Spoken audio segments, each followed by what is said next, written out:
Muchis- Muchísimas gracias, doctora Clara, a todos y todas las personas que nos acompañan el día de hoy. Estimados y estimadas, les queremos dar las gracias por su asistencia a este taller técnico virtual sobre la protección social y seguridad alimentaria, aprendizaje, subregiones y alianzas para la acción coordinada Amazonía, Caribe y Gran Chaco, como lo mencionabas. Para nosotros desde el Departamento Administrativo para la Prosperidad Social de Colombia, como ya lo mencionaste, también ejercemos la presidencia del Grupo de Trabajos de la Comisión Interamericana de Desarrollo Social en cumplimiento del mandato de la Asamblea General, la resolución 3013 y también de acuerdo a los acuerdos de la quinta reunión de ministros, ministras y de altas autoridades de desarrollo social. Quisiéramos empezar este espacio haciendo un gran saludo de manera especial a las naciones e instituciones que integran el grupo, particularmente Argentina como vicepresidencia, a República Dominicana, Costa Rica, Guatemala, Paraguay, Uruguay y Barbados, y a todas las demás naciones hermanas que nos acompañan el día de hoy. También agradezco de manera especial al Departamento de Acceso a Derechos de la Secretaría para el Fortalecimiento de la Democracia de la OEA por su apoyo permanente y por su trabajo también sumamente comprometido con nuestro grupo de trabajo. Hoy nos convoca un tema central para la vida, para la dignidad y la paz, la soberanía alimentaria. En la Amazonía, como en el Caribe y en el Gran Chaco, hablar de alimentos no es solo hablar de producción, es hablar de cultura, de territorio, de saberes ancestrales, de biodiversidad y de justicia social. Para nosotros como Prosperidad Social, nuestra misión es formular, articular y ejecutar políticas que consoliden capacidades productivas, que promuevan la asociatividad económica y que fortalezcan la inclusión social con acompañamiento familiar y comunitario. En este sentido, entendemos la protección social como un puente hacia la autonomía. Impulsar la soberanía alimentaria significa facilitar espacios donde productores, campesinos puedan comercializar directamente sus productos y contribuir a la seguridad alimentaria en los territorios, fomentando un modelo económico que sea más justo y que sea mucho más solidario. Así se fortalecen las economías locales y la equidad, y se crea un circuito solidario que dignifica el trabajo rural y fortalece la seguridad alimentaria de los diferentes países. Esto implica un cambio de paradigma. Vincular el campo con los mercados y con la satisfacción de necesidades básicas desde una perspectiva de la justicia social. El empoderamiento de las comunidades nace de la soberanía alimentaria, especialmente cuando las familias, organizaciones campesinas puedan definir su producción, sus redes de comercialización y sus propias estrategias de subsistencia. Esto pone el acento no en la disponibilidad de alimentos, sino en la capacidad de los pueblos para decidir sobre sus sistemas alimentarios y la alimentación, que es la vida. Es así también que es importante mencionar que no hay seguridad alimentaria sin sostenibilidad ambiental.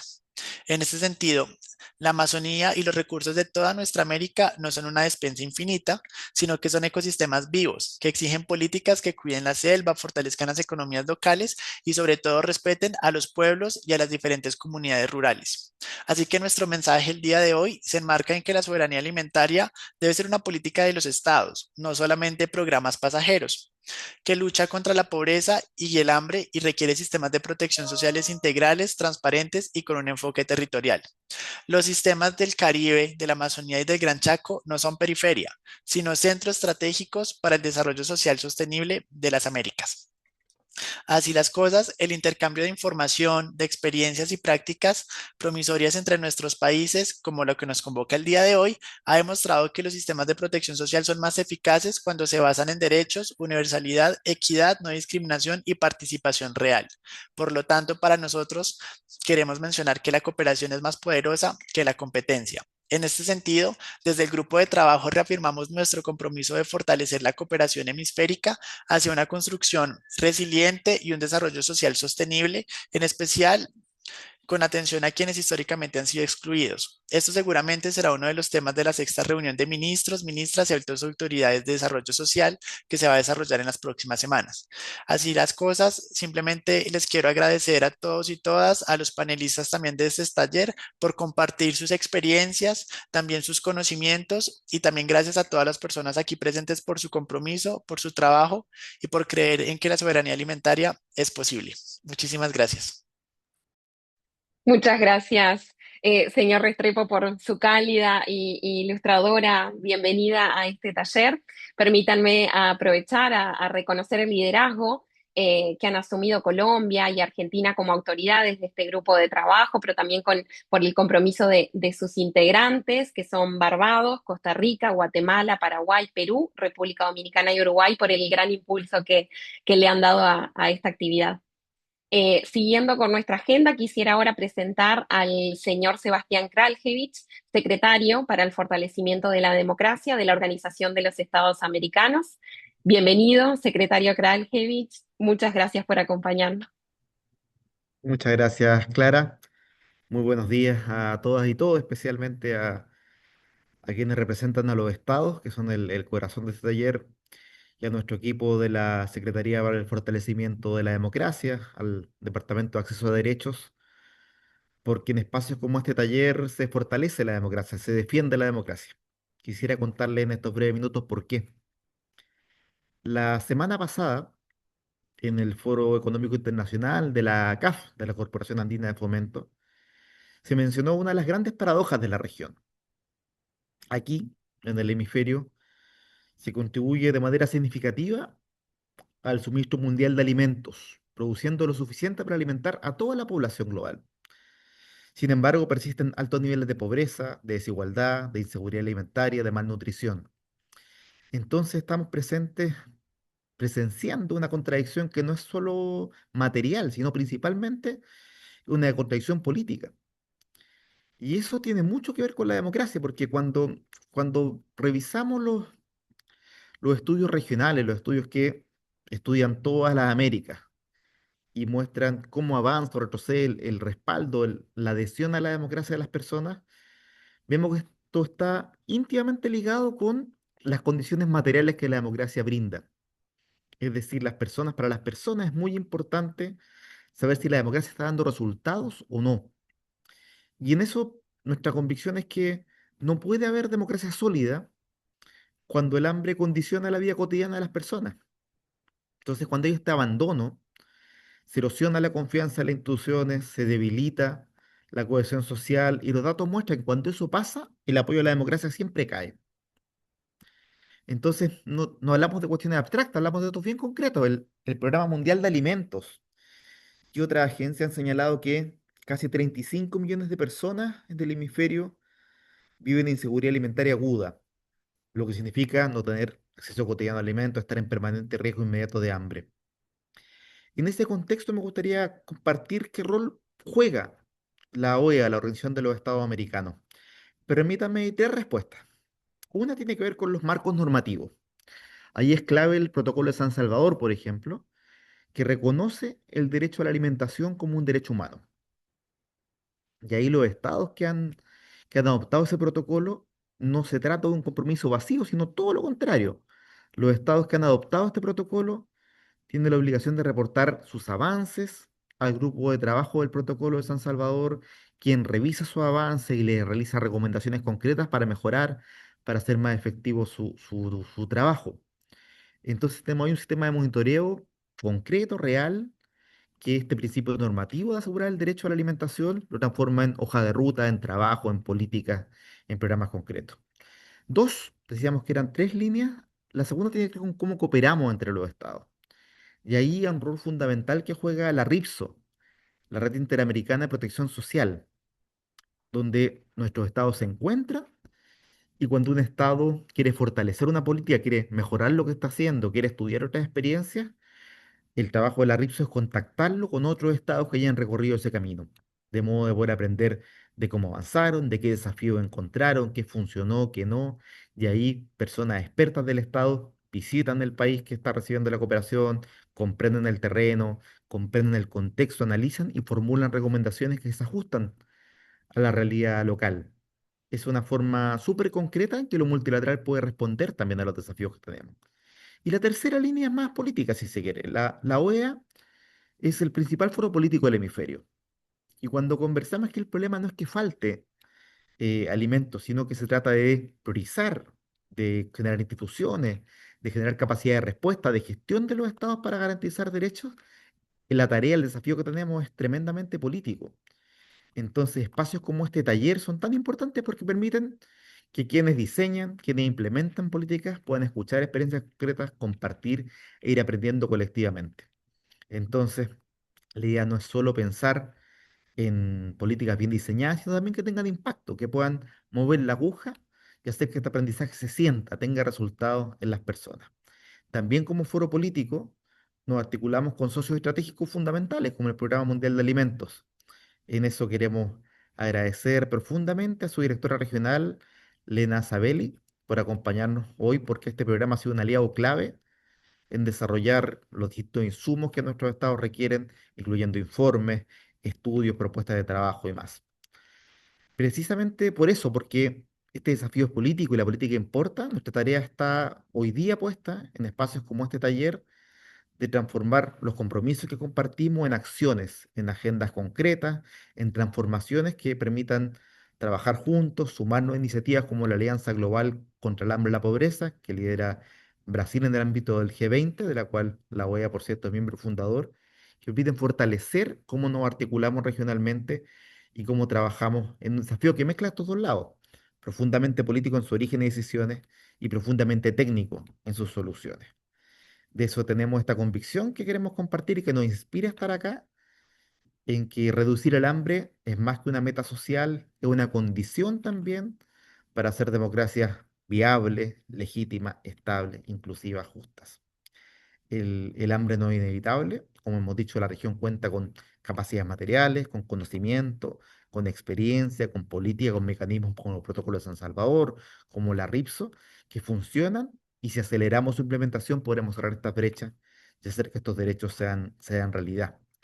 Esa es la tarea que tenemos por delante, por eso tiene tanto sentido que sea el área de democracia de la OEA quien acoge este trabajo y estamos seguros que podemos, con esa visión, pasar del diagnóstico, del diálogo, a la acción, a la implementación de políticas, y eso hoy día decíamos es fundamental, es capital para democracias que funcionan, que son viables, que tienen razón de ser.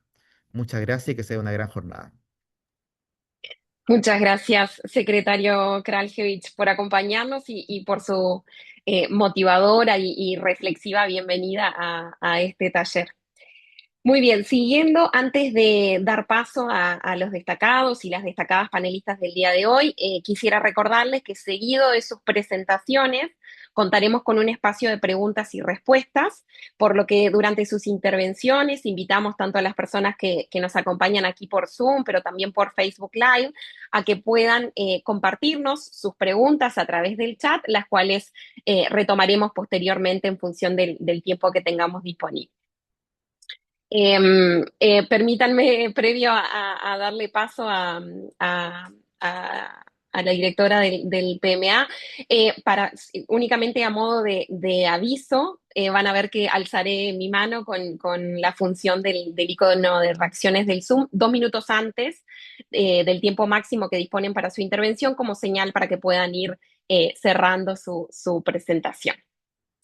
Sin más, nos complace ahora entrar en materia de este taller con la primera presentación que estará a cargo de la señora Lena Sabelli, directora regional para América Latina y el Caribe del Programa Mundial de Alimentos, quien nos compartirá un panorama de la seguridad alimentaria y la protección social en América Latina y el Caribe.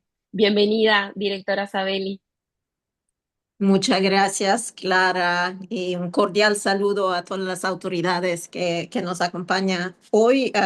Gracias, secretario Kraljevich y a OEA por invitarme a este espacio para poder reflexionar con ustedes sobre la protección social y la seguridad alimentaria en América Latina. Yo soy la nueva directora regional del Programa Mundial de Alimentos en América Latina y el Caribe, WFP por sus siglas en inglés, que es una agencia de Naciones Unidas que brinda ayuda para salvar vidas en emergencias, pero también utilizamos la asistencia alimentaria para construir un camino hacia la paz, la estabilidad y la prosperidad. El año pasado, por ejemplo, hemos asistido directamente a 8 millones de personas a través de nuestras operaciones, trabajando de la mano con los gobiernos de esta región. Tengo esta breve presentación, creo que podemos pasar ya a la segunda lámina. Y voy a empezar con un panorama general. Creo que este trabajo que estamos haciendo juntos es sumamente importante, porque nuestra región sigue siendo la más desigualdad del mundo. Y esa desigualdad estructural, sumada a los choques climáticos cada vez más intensos, continúa profundizando la inseguridad alimentaria y la malnutrición. Como el secretario Kralchevich ya ha mencionado, casi 35 millones de personas se encuentran en inseguridad alimentaria aguda en esta región. La inflación alimentaria volvió a repuntar en varios países el último año. Por ejemplo, en Haití, donde me encuentro en este momento de misión, este país registra una inflación de 30% y Bolivia alcanza el 24%, lo que realmente refleja presiones especialmente severas en el precio de los alimentos. Y además, en diciembre de 2025, los precios de los alimentos en Venezuela eran 7 veces más altos que en 2024, con la inflación más alta del mundo. Y esto ocurre en una región que, a pesar de ser una de las mayores exportadoras de alimentos del mundo, es también donde comer cuesta más, con un promedio de $4.56 por persona por día. Por eso es muy importante el trabajo que estamos haciendo.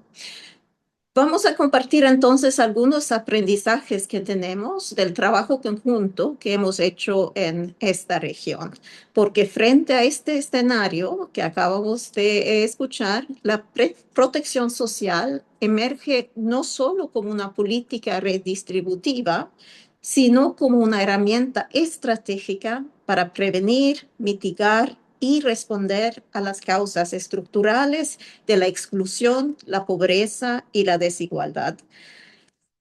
Entonces, de este modo, la protección social permite abordar los factores determinantes del hambre, mientras fortalece la resiliencia de los hogares frente a choques y desastres recurrentes. Podemos pasar a la próxima lámina. Entonces, en este marco, como Programa Mundial de Alimentos, hemos un énfasis particular en promover la protección social sensible a la nutrición, entendida como aquella que no solo protege ingresos, sino que mejora de manera intencional el acceso, la disponibilidad y el consumo de alimentos nutritivos, con especial atención a las mujeres, niñas y niños. No trabajamos solos, ¿no? Y hemos unido esfuerzos con los gobiernos de países de la región para fortalecer los programas de protección social y llegar juntos a más personas. Podemos ir a la próxima lámina. Entonces, voy a compartir 4 aprendizajes que tenemos de nuestro trabajo en esta región. El primer aprendizaje es sobre la calidad programática, es decir, asegurar la coherencia entre los objetivos estratégicos, el diseño y la operación de los programas de protección social. En casi todos los países de la región, cuando se formulan políticas y estrategias o programas sociales, las autoridades tienen claridad sobre las metas y objetivos que necesitan alcanzar. Sin embargo, es frecuente encontrar que el diseño de los programas no contribuye necesariamente a este fin.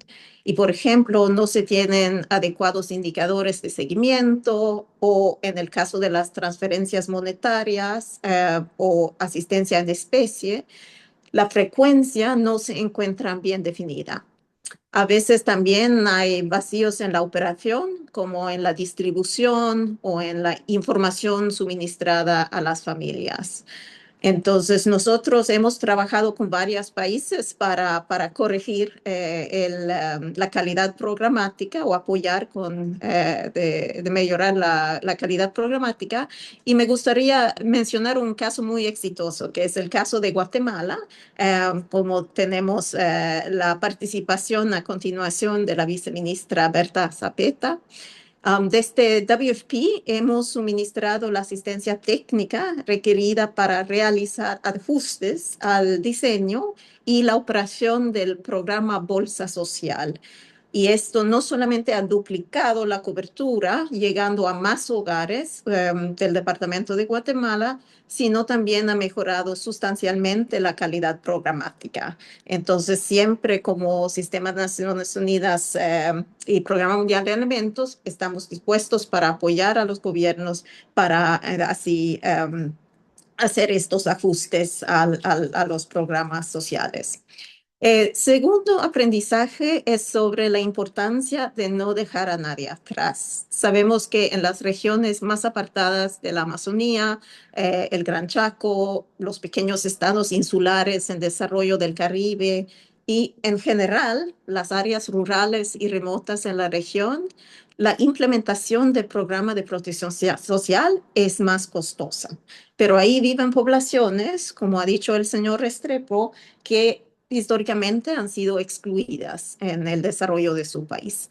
Entonces, hacer un esfuerzo adicional e invertir un poco más de recursos es imperativo para no dejar a nadie atrás y poder llegar a estos rincones más aparatados en donde están quienes tienen menor acceso a los servicios del Estado. Ahora voy a mencionar alimentación escolar, que es un programa que el Programa Mundial de Alimentos está apoyando en varios países de esta región. Casi 80 millones de niños en esta región están dentro de un programa de alimentación escolar. Casi todos los países tienen estos programas implementados por sus gobiernos y alimentación escolar realmente es una herramienta de protección social clave para avanzar en la implementación de los objetivos de desarrollo sostenible, porque puedo mejorar la nutrición infantil y realmente fortalecer el capital humano. Y en tiempos de crisis, la evidencia muestra que la alimentación escolar mitiga el impacto en los hogares más vulnerables. También tiene un sentido económico muy importante, porque alimentar a un niño o una niña en la escuela puede contribuir a un 10% de los ingresos del hogar. Al mismo tiempo, cada dólar invertido en alimentación escolar puede tener entre 7 a 35 dólares de retorno. Entonces, realmente tiene un sentido económico también de invertir en estos programas sociales. Entonces, nosotros como Programa Mundial de Alimentos vamos a seguir trabajando de la mano con los gobiernos de la región en la expansión de alimentación escolar. El último aprendizaje que quería mencionar es sobre la protección social reactiva a choques, lo que significa el uso estratégico de los sistemas existentes de protección social para anticipar, responder y recuperarse de crisis o desastres sin necesidad de crear mecanismos paralelos. Entonces, hogares que ya registran privaciones severas en su alimentación, que no pueden tener 3 comidas al día ni acceder a una dieta diversificada y nutritiva, deben afrontar adicionalmente emergencias y desastres naturales. Hace poco tuvimos el impacto del huracán Melissa en varios países del Caribe. Y lo que nosotros tenemos como información de los últimos datos de WFP muestra que antes de la llegada del huracán Melissa en octubre, casi 3 millones de personas o el 43% de la población registraba inseguridad alimentaria moderada o severa. Entonces, el sector internacional humanitario enfrenta lamentablemente drásticos recortes presupuestales y las autoridades para la gestión de riesgo no pueden seguir solas respondiendo a un incremento en esta frecuencia y severidad de los choques naturales y sociales. Y es necesario aprovechar toda la capacidad instalada en el Estado, incluyendo los sistemas de protección social, para hacer frente a las crisis. Entonces, a propósito de la presencia también del gobierno de la República Dominicana en este panel, quisiera resaltar otro caso exitoso en donde las autoridades han desarrollado varios instrumentos de protección social reactiva a emergencias y trabajando con WFP, que ha suministrado permanente asistencia técnica, operativa y tecnológica. Entonces, por ejemplo, en República Dominicana tenemos el bono de emergencia, que es un programa de transferencias monetarias que se activa para atender a hogares vulnerables y afectados por diversos choques. Actualmente, la Dirección de Desarrollo Social Supérate y WFP estamos trabajando para activar el bono antes de que un desastre impacte, lo que llamamos acción anticipatoria. Adicionalmente, en República Dominicana trabajamos con el gobierno para el programa de Anacaona, que es una iniciativa que tenemos para también con el apoyo de la Unión Europea, que es una plataforma de análisis geoespacial que transforma datos meteorológicos y registros de protección social para poder así generar información que permite anticipar y responder a lluvias, ciclones e inundaciones. Y recientemente fue utilizada para reaccionar ante el huracán Melissa. Entonces podemos ir a la última lámina y con esto voy terminando. En conclusión, creo que tenemos importantes avances en la región y una infraestructura de protección social muy sólida. Sin embargo, necesitamos hacer más y mejor a través de intervenciones de calidad programática y que lleguen a los lugares más remotos para nunca dejar a nadie atrás. Debemos escalar lo que ya sabemos que funciona y he compartido algunos ejemplos exitosos, pero también como por ejemplo los programas de alimentación escolar. Y en especial debemos hacer todo lo que esté a nuestro alcance para evitar que los múltiples choques y desastres que enfrentamos en esta región nos hagan retroceder en lograr hambre cero. Muchísimas gracias por su tiempo. Muchas gracias, directora Sabeli, por este panorama tan claro sobre la seguridad alimentaria y la protección social en la región. Me parece especialmente relevante este énfasis que usted nos comparte en cómo debemos prestar atención en las iniciativas que llevamos adelante en esta calidad programática, es decir, en asegurar la coherencia entre objetivos, diseño y operación. Y la verdad, como ajustes que pueden ser muy concretos, incluso en contextos de restricción fiscal, pueden traducirse en impactos muy reales, ¿no? Ahí usted nos compartía, por ejemplo, el rol de la alimentación escolar y de la protección social reactiva a choques como una de las grandes claves para evitar retrocesos frente a crisis que no solo son cada vez más frecuentes, sino cada vez más severas. Así que nuevamente muchísimas gracias por acompañarnos y por compartirnos sus saberes y experiencias. Continuando, vamos a darle paso ahora al segmento de experiencias de países, iniciando con la experiencia de Guatemala, para la cual nos complace recibir a la señora Berta Zapata, viceministra de Protección Social del Ministerio de Desarrollo Social de Guatemala. Bienvenida, viceministra Zapata. Es un gusto que nos acompañe.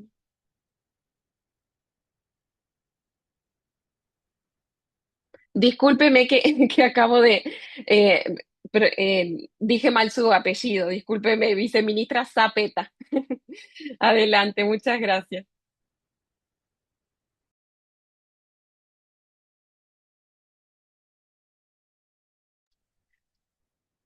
Ahí, ahí creo la podemos Ya, escuchar. ya Gracias. estamos. ¿Cómo están? Un gusto saludarlas y saludarlos desde Guatemala.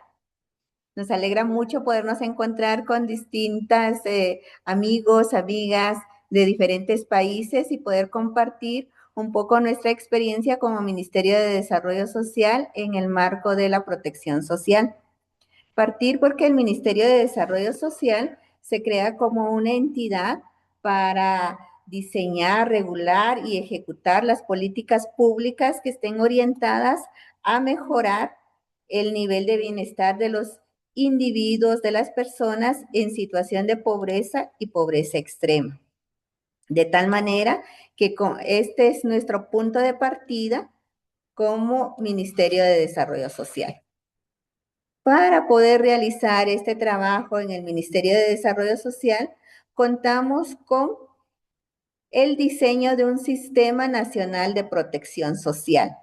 Es algo que desde el Ministerio estamos impulsando con la finalidad de promover el bienestar de la ciudadanía del país, en particular de quienes viven en situación de pobreza y pobreza extrema, para atender la malnutrición de manera conjunta, articulada y de manera integral. Este sistema, este diseño de sistema cuenta con 4 subsistemas, pero la puerta de entrada a estos subsistemas es el registro social de hogares. El registro social de hogares nos permite a nosotros como Ministerio de Desarrollo Social contar con una herramienta técnica metodológica que nos garantiza procesos transparentes dentro de los programas sociales y también evitar con ello la discrecionalidad. La puerta de entrada al sistema se constituye el registro social de hogares con 4 grandes subsistemas. Uno de estos subsistemas es la asistencia social. Dentro de este subsistema ya hemos ido teniendo algunos avances y dentro de estos avances que tenemos en Guatemala está la estrategia interinstitucional mano a mano, que es el combate para combatir la pobreza y la malnutrición en el país. Nos hemos unido más de 11 instituciones del Estado que llegamos de manera articulada y coordinada para atender en la localidad. El otro subsistema que está en construcción todavía es el subsistema de cuidados.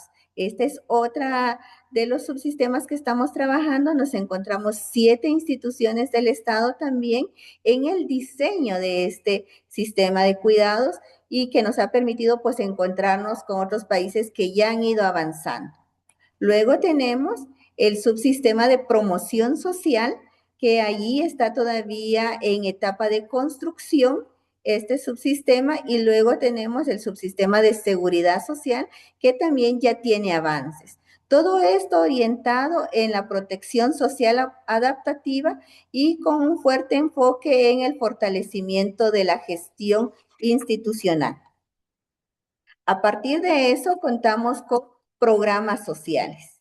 Entre estos programas sociales tenemos 9 programas sociales. Algunos de estos programas están con un fuerte enfoque hacia contribuir en la seguridad alimentaria nutricional. Dentro de estos tenemos el programa Bono Social, que es las transferencias monetarias condicionadas en salud y educación. Me complace compartirles uno de los logros que hemos tenido en Bono Social, es que hemos logrado duplicar o triplicar en algunos casos el padrón del programa de Bono Social Salud en los municipios. Recibimos un padrón de 26,000 beneficiarios del programa. Cuando implementamos el registro social de hogares, hemos llegado a un padrón de 96,000 beneficiarios en este programa. Es de ahí la importancia del diseño y rediseño de los programas sociales y de los mecanismos de ingreso a estos programas sociales. Luego contamos con programas como Bono Nutrición, Comedores Sociales, Bolsa Social, que ya compartían los avances que hemos tenido en el programa de Bolsa Social, que es un programa que se trabaja en uno de los departamentos del país y que el ingreso ha sido fundamental. El ingreso lo hemos realizado a través del registro social de hogares. Hemos también ordenado la frecuencia en que se realizan las transferencias. Logramos incrementar el monto de la transferencia y ampliar los productos que pueden adquirir con este programa. También hemos coordinado con otras instancias para poder garantizar la calidad de los productos que están adquiriendo las familias, así como ampliar el número de centros de canje, tiendas en donde las familias pueden ir a adquirir los productos. El rediseñar los programas, facilitarlos y hacerlos más accesibles a la población nos permite, una, transparentar los programas, dos, que es optimización de los procesos relacionados con la operatividad de los programas en el marco de la mejora continua. Por otro lado, también nos permite la ampliación de la cobertura de los programas sociales para poder llegar a más personas que viven en condición de pobreza y pobreza extrema. Y el tercero, no menos importante, sino transparentar la inclusión de los nuevos y de las nuevas beneficiarias a los programas sociales. Por otro lado, también nos gustaría compartirles a ustedes la experiencia que hemos tenido en el programa Comedor Social. El programa Comedor Social lo recibimos con un número muy pequeño de 67 comedores. Nos dimos a la tarea de rediseñar el programa desde un instrumento de focalización que articula 3 grandes indicadores. Un indicador va amarrado con el índice, las necesidades básicas insatisfechas. El otro indicador es sobre inseguridad alimentaria nutricional y el tercer indicador es sobre magnitud poblacional. Estos 3 nos forman el indicador de vulnerabilidad de comedores, en donde podemos identificar en qué municipios podemos nosotros trabajar el programa Comedor Social, donde podemos aperturar comedores, ya sea en la modalidad fijos o en la modalidad móviles. Tener una herramienta técnica que oriente dónde instalar estos programas es fundamental para poderlo desarrollar. Luego, la mejora en el sistema de cómo ingresan las personas en el programa Comedor. ¿Cuál es el documento que presentan al momento de ingresar al programa de Comedor Social? El sistema de registro, también mejorarlo. Con esto garantizar la transparencia en la función de los programas sociales. Pero algo muy importante es la pertinencia de los alimentos en los comedores sociales. Se tomó a la tarea de diseñar menús pertinentes con pertinencia cultural que permitieran responder a la dinámica de cada uno de los municipios en donde nos encontramos trabajando.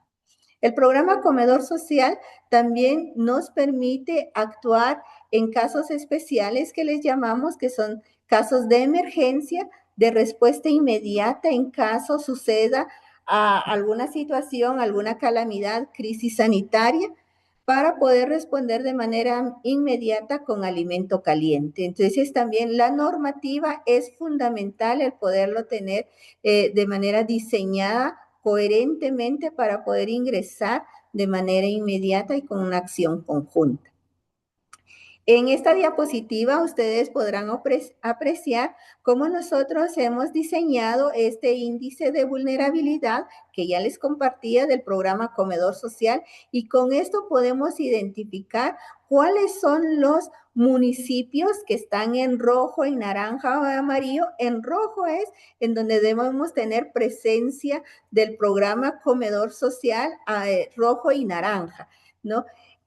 Esa tendencia, ese análisis permiten llegar de manera focalizada con el programa de Comedor Social.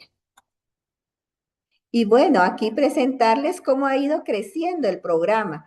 En el 2023 se contaba con 67 comedores sociales, en el 2024 logramos llegar a 90 comedores y en el 2025 hemos llegado a 112 comedores. Nuestra meta para este 2026 es que podamos llegar a 170 comedores sociales.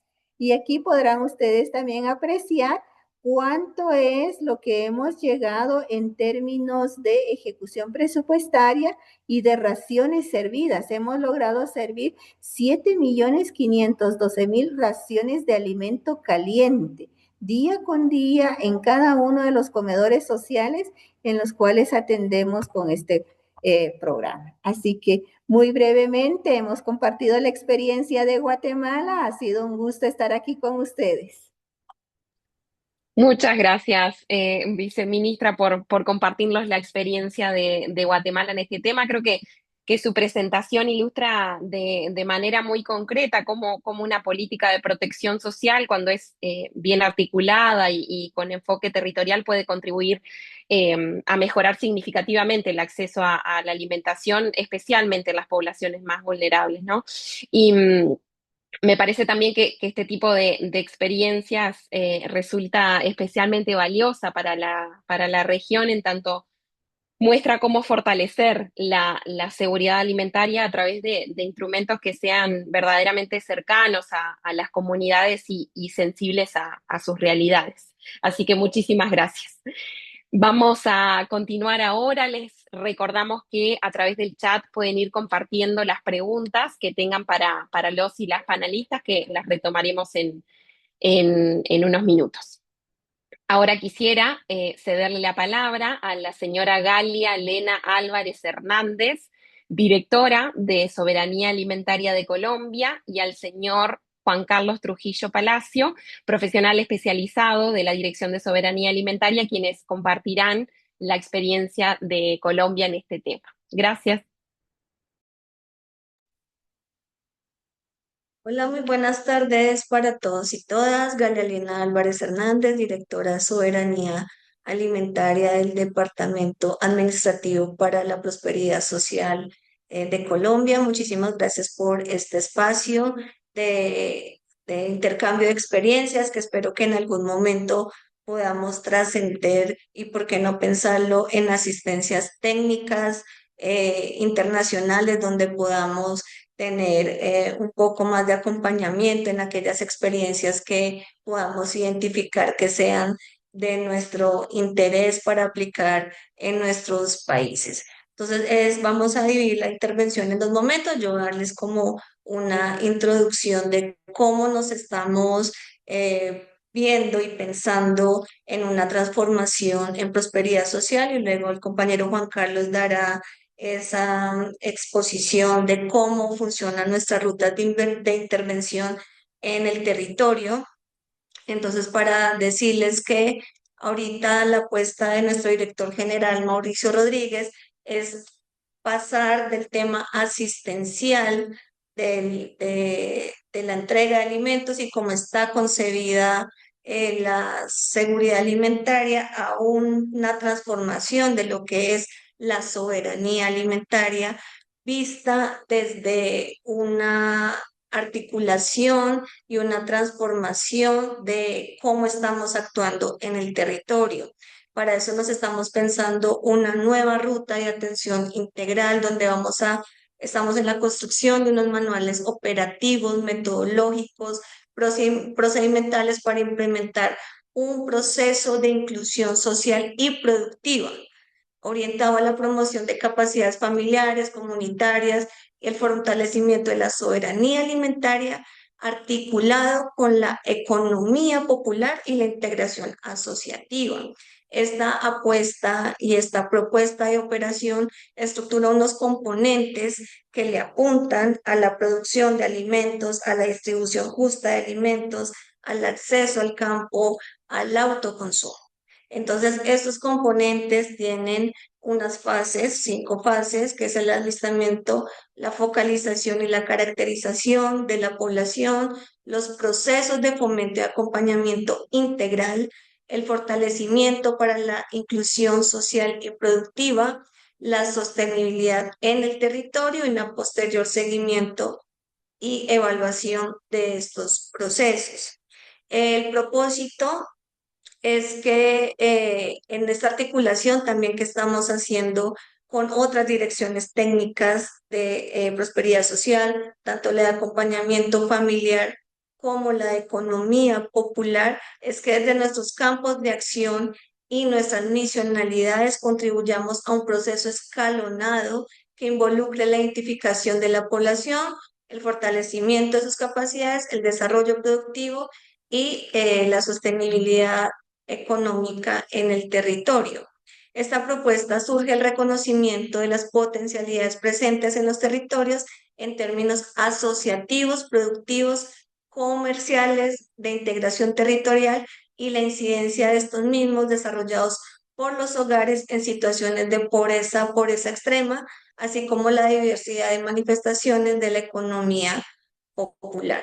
Entonces, nuestro propósito, estamos en este esfuerzo técnico, también de talento humano, en cómo repensar nuestra capacidad de acción en territorio, sacar a las personas del sistema asistencial para que podamos articularnos desde una visión asociativa, comunitaria, que nos permita también la producción de los alimentos, el consumo, la transformación, la comercialización, conectándonos también con las plazas de mercado, con los pequeños productores, cómo hacemos también compras directas a los pequeños productores, a los campesinos, a las asociaciones comunitarias.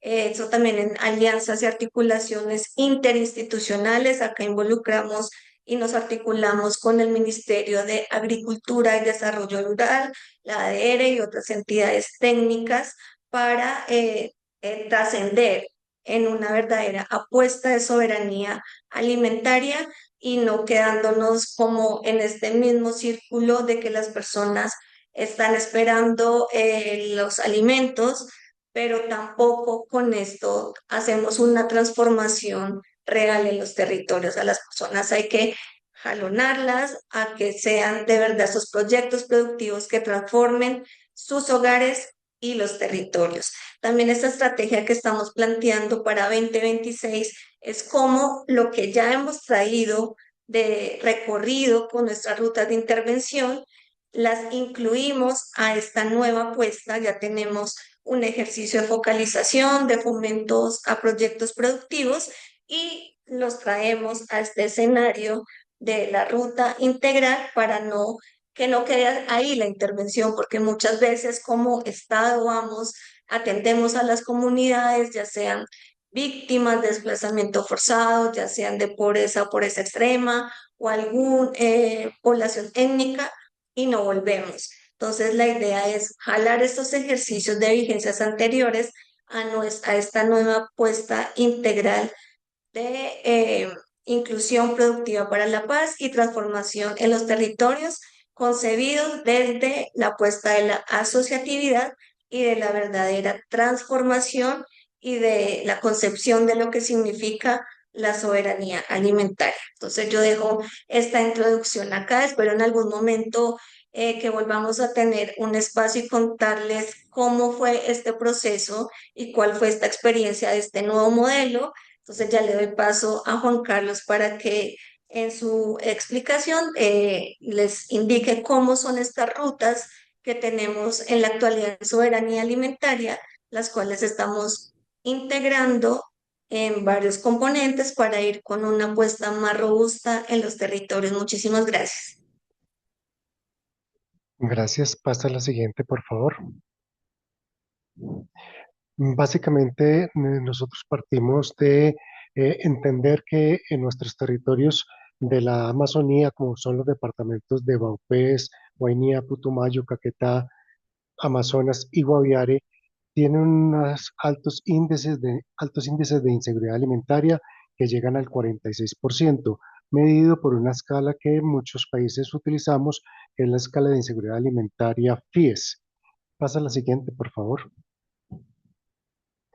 Eh, ¿Cómo se afecta en estos territorios la inseguridad alimentaria? Por ejemplo, en el caso de Vaupés, Guinea y Putumayo, que tienen una inseguridad moderada, se afectan básicamente por el conflicto armado, el cambio climático y la deforestación. A pesar de ser unas zonas con gran biodiversidad, dependen grandemente de alimentos importados, hay unos grandes índices de pobreza y hay una pérdida de las prácticas agrícolas tradicionales que limitan el acceso a una nutrición adecuada. En Caquetá, por ejemplo, el 77% de las familias experimentan inseguridad. En Amazonas hay un alto grado de desnutrición crónica. A las sequías extremas que afectan la pesca y la agricultura, sobre todo el año pasado nos sucedió, la violencia y la presencia de cultivos ilícitos específicamente en las zonas fronterizas. La falta de infraestructura local aumenta la dependencia de alimentos traídos de otras regiones, eh, incluyendo los países vecinos. La siguiente, por favor. Entonces nosotros tenemos hasta el momento unos programas que tienden a atender las poblaciones étnicas, como es el programa IRACA, así es el nombre de una palma que hay en la región, que atiende a población eh, étnica para la autonomía alimentaria y la inclusión productiva. Siguiente, por favor. Irak entonces pretende transformar las condiciones de vulnerabilidad y exclusión de los grupos étnicos de nuestro territorio a través de componentes como la seguridad alimentaria, el fortalecimiento comunitario y la generación de excedentes. Siguiente, por favor. Esa es la ruta, no la me voy a detener, no me voy a detener en ella, por favor, la siguiente. Esta es las intervenciones que hemos tenido en diferentes años en esta zona de la Amazonía colombiana. Siguiente, por favor. Esta es la intervención que vamos a tener en este año, 1.800 hogares intervenidos en los diferentes departamentos de la Amazonía. Siguiente, por favor. Lesiones aprendidas. Los componentes como el de seguridad y autonomía alimentaria, la generación de excedentes agroproductivos, se formulan en un proyecto a partir del resultado de un diagnóstico participativo. Hay un incremento a partir de ese diagnóstico, de ese componente, hay un incremento de los ingresos en los hogares, hay una recolección de productos silvestres que ayudan a la comunidad indígena a mejorar su autonomía alimentaria. Ese acompañamiento técnico se promueve a partir de un diálogo de saberes.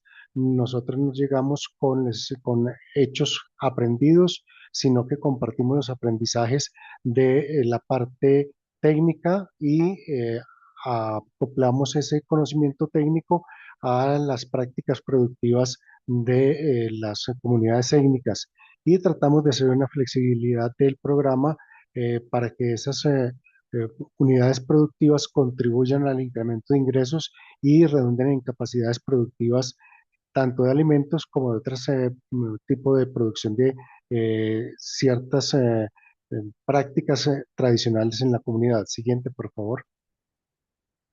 El programa FES es un programa que está dirigido a población que está retornada o reubicada, que fue víctima de la violencia en nuestro país. Está por algunos decretos establecido que debemos atender en básicamente 4 componentes. Sigamos adelante, por favor. Esos componentes se llaman cosechando mi huerta, produciendo para mi hogar, vivir mi casa y fortalecimiento social y comunitario. Siguiente, por favor. Esta es la ruta, la podemos leer de abajo hacia arriba. Siguiente, por favor. Estos son los departamentos donde hemos estado atendiendo entre los años 2025 y 2026 en toda Colombia, porque nosotros desafortunadamente tenemos un problema de conflicto interno extendido por todas las regiones del país, pero ahí están también en las zonas de Putumayo, Caquetá, Guaviare, Bichada y Meta, que son pertenecientes a la Amazonía colombiana. Siguiente, por favor. Logros, tenemos a partir de ese diagnóstico territorial, el hogar identifica su vocación productiva, la vocación productiva del suelo, miramos cuáles son los cultivos viables y de acuerdo a las condiciones climáticas y de disponibilidad de agua, se llevan unos cultivos realmente condicionados a esa zona.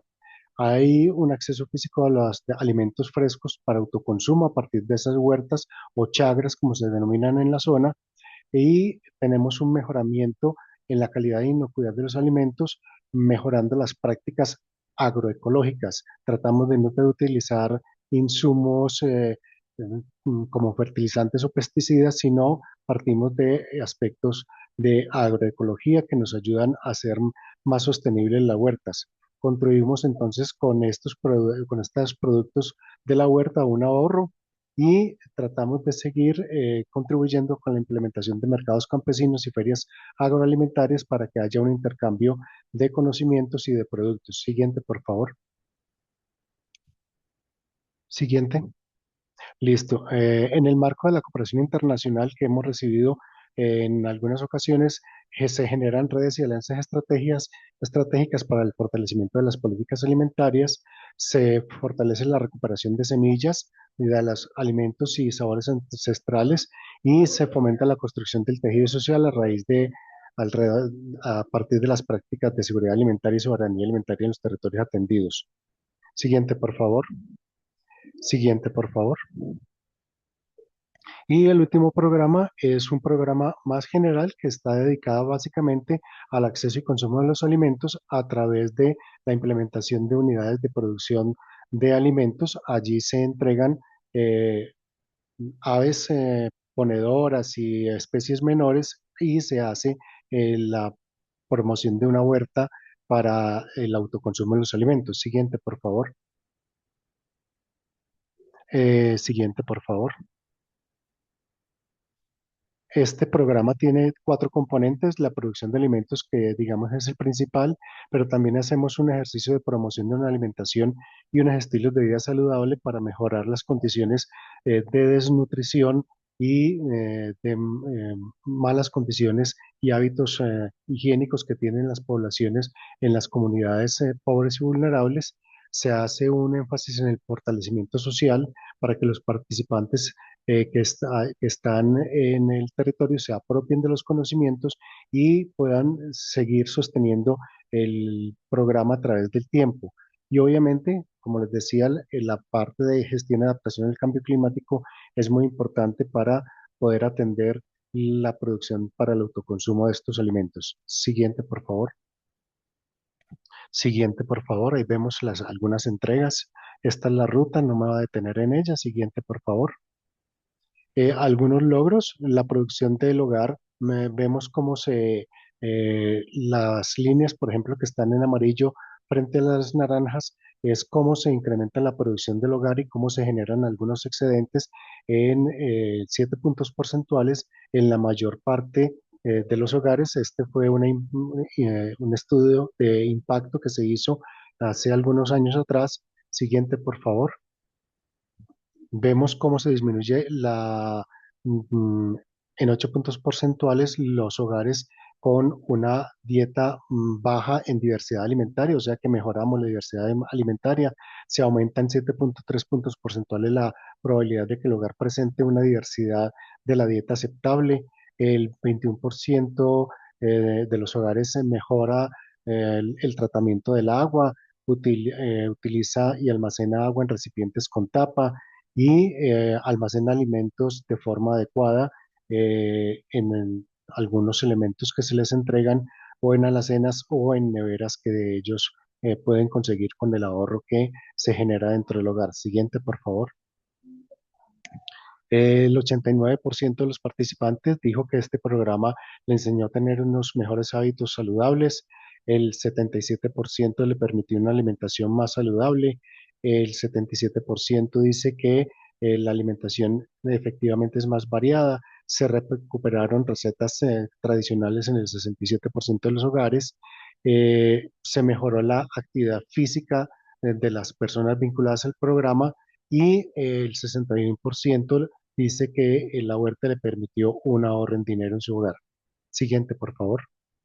Lesiones aprendidas, entonces nos piden que hagamos una ampliación en la variedad de los insumos ofrecidos, que debemos hacer un rediseño en el programa abordando acciones desde el entorno familiar, entorno comunitario y entorno institucional, las escuelas y los colegios, y un fortalecimiento en la generación y uso de excedentes para la venta. Y por eso mi directora mencionaba que estamos en este momento en un rediseño de los programas tratando de abarcar estas lesiones aprendidas. Muchas gracias. Muchas gracias a la directora Álvarez y también a usted, señor Trujillo, por compartir la experiencia de Colombia en este tema.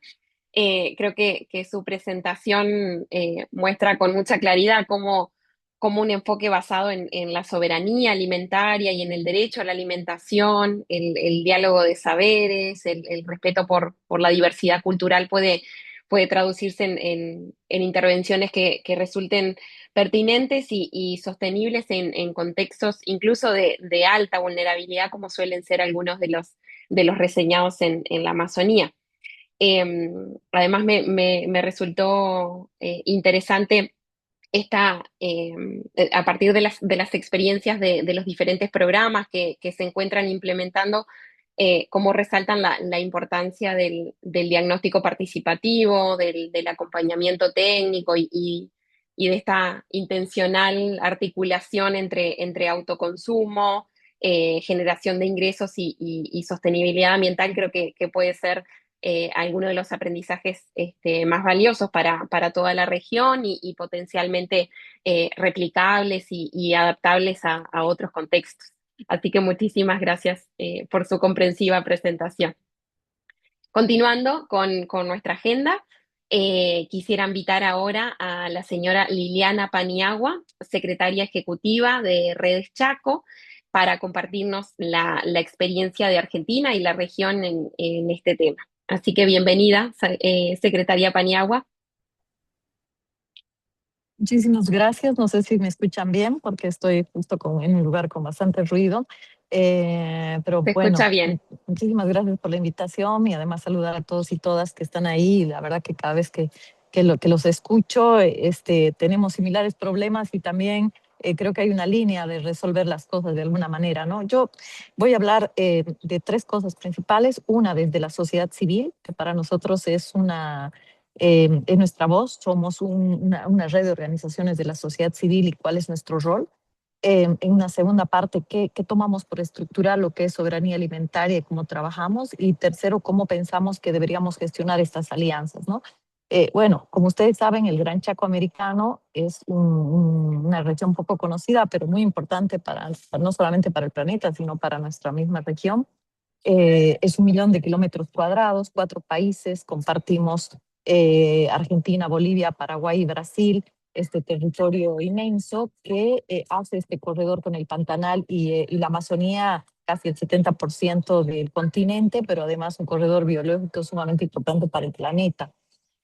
Como decíamos, somos el bosque seco subtropical más importante del planeta y en nuestro territorio también está el acuífero Guaraní, que es el agua subterránea más grande hoy, ¿no? Y en este sentido compartimos casi 7 millones de habitantes de este territorio. Un 60% del territorio está en Argentina, son 13 provincias de Argentina de las 23 que existen.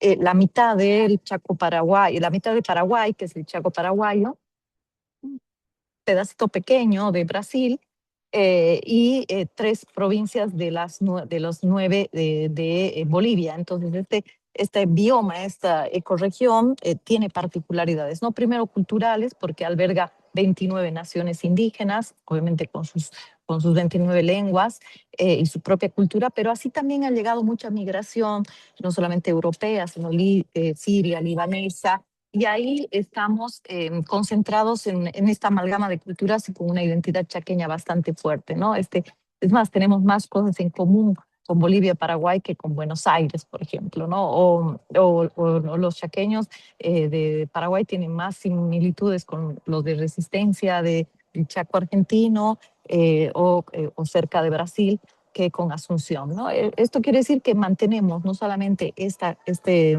vínculo como bioma, sino que también nuestros problemas y nuestros desafíos y oportunidades son parecidas, ¿no? Siempre tomamos esto que decía un filósofo francés que eh, eh,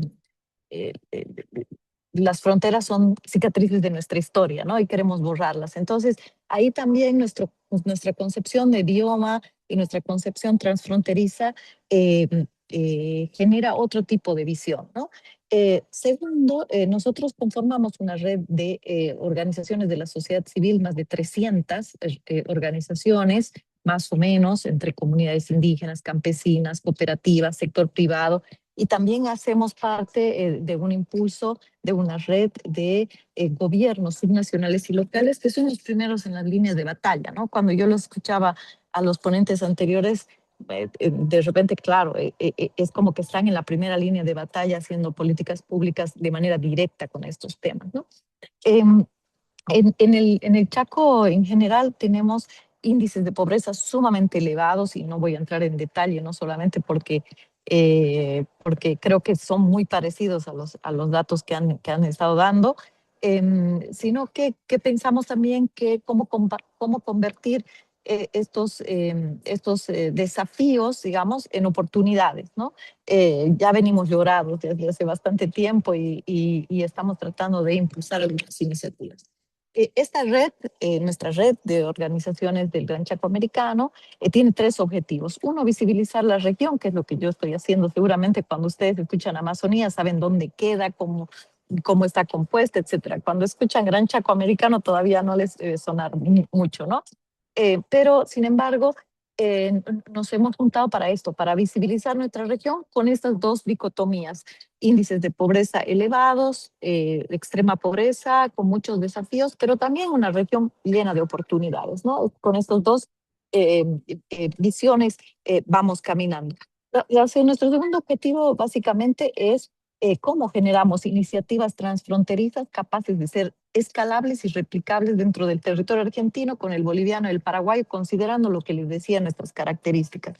Y en este marco, al ser nuestra visión multidimensional y multiactoral, tenemos, pues, por supuesto, la economía chaqueña, los derechos humanos, el acceso a educación, etcétera. O sea, todo se ve desde una manera multidimensional. Sin embargo, por ser una región con enormes desafíos, como decía, índices de pobreza elevados, nuestro tema estructural tiene que ser la seguridad alimentaria ligada al agua, nosotros, y a la economía, ¿no? O sea, la ligamos tanto a generar una fuerte soberanía alimentaria y de autoalimento también, porque esto va a la base sólida de la pirámide de la economía chaqueña, que es el indígena campesina, pero promovemos muchísimo lo que es el sistema cooperativo y ahí tomamos como 4 cadenas que son las cadenas basadas en la naturaleza, además vinculadas a los temas ambientales, como es la cadena forestal, la cadena ganadera, la cadena de la artesanía o arte nativo, la cadena de la apicultura, y ahora estamos incorporando una cadena que pensamos que puede funcionar bastante bien, que es el ecoturismo o el turismo ambiental, ¿no? Y en ese marco, nosotros pensamos que se debe trabajar 3 cosas en este sentido. Uno, generar la soberanía alimentaria a partir de un Estado presente, un Estado que acompañe, pero también que sea autoproductivo. Y segundo, que esto sea un negocio para las cooperativas, para los productores y productoras, ¿no? Que sea algo sostenible en el tiempo.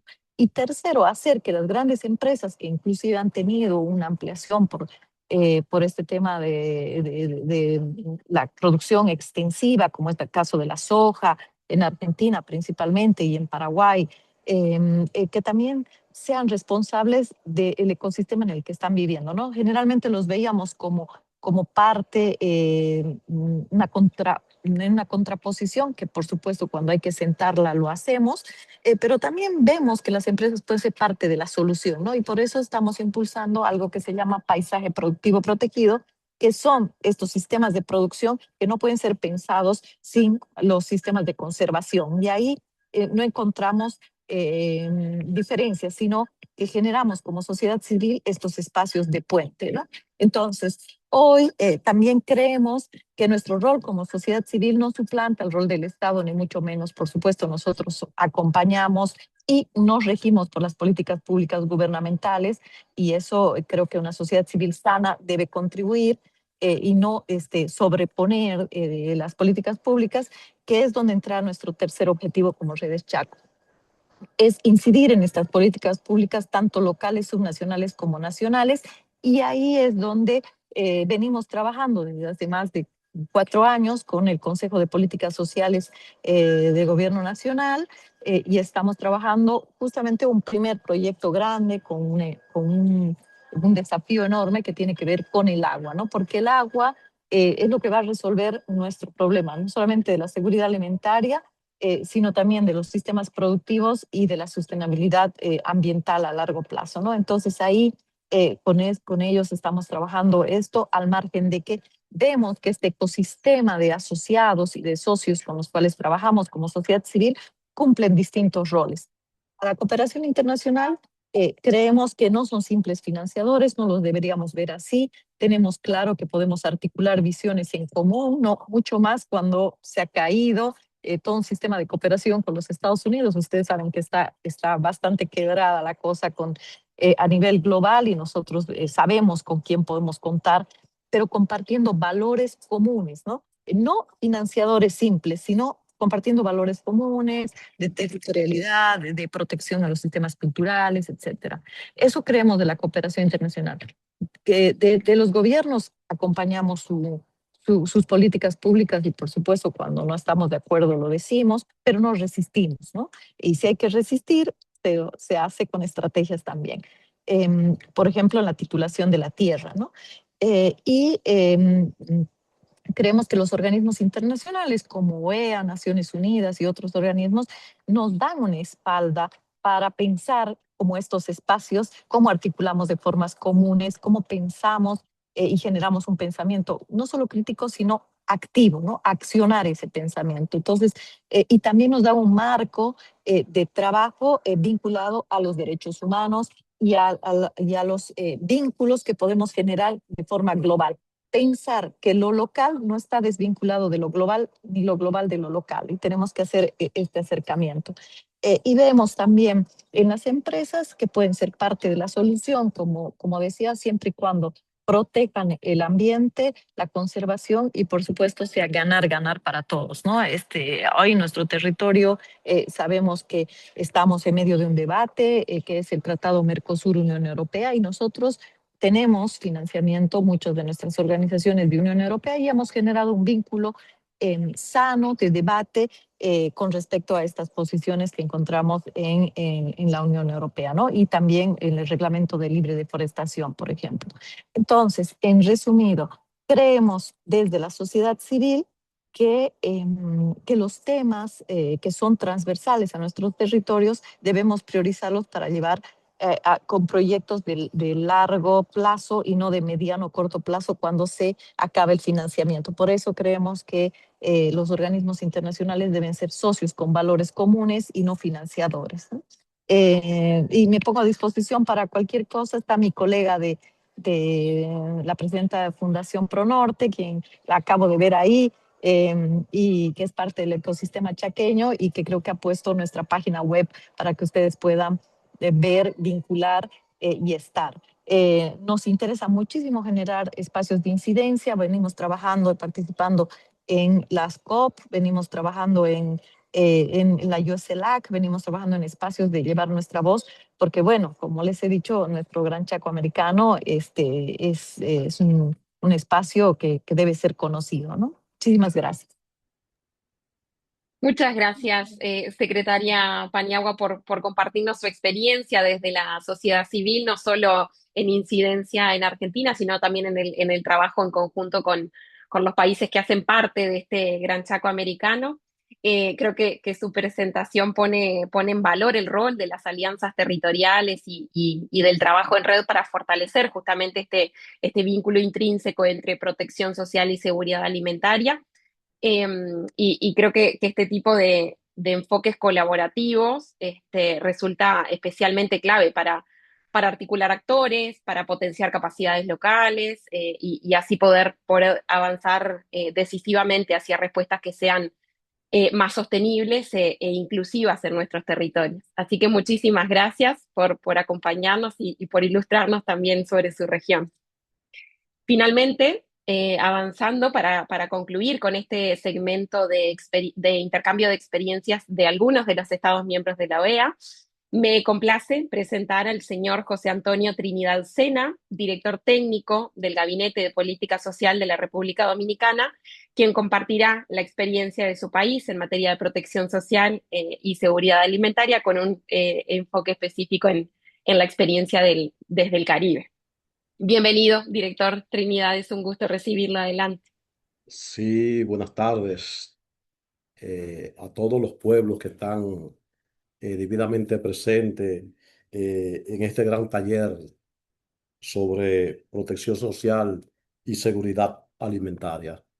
Nosotros somos de opinión que cuando la cooperación internacional y la hermandad entre los pueblos, nos unificamos y nos ponemos de acuerdo, las cargas para luchar contra el hambre y contra la pobreza se hacen más fácil para los pueblos poder desarrollarlo.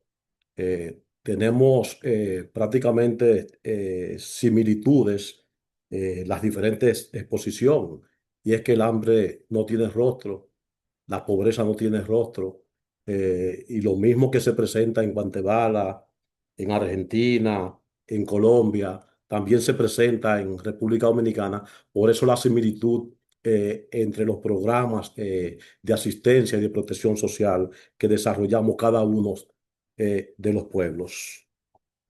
Nosotros,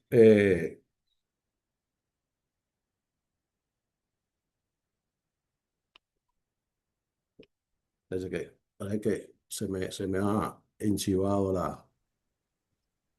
La presentación sin problema. Tenemos Sí, minutitos para... ok, sí, ya la...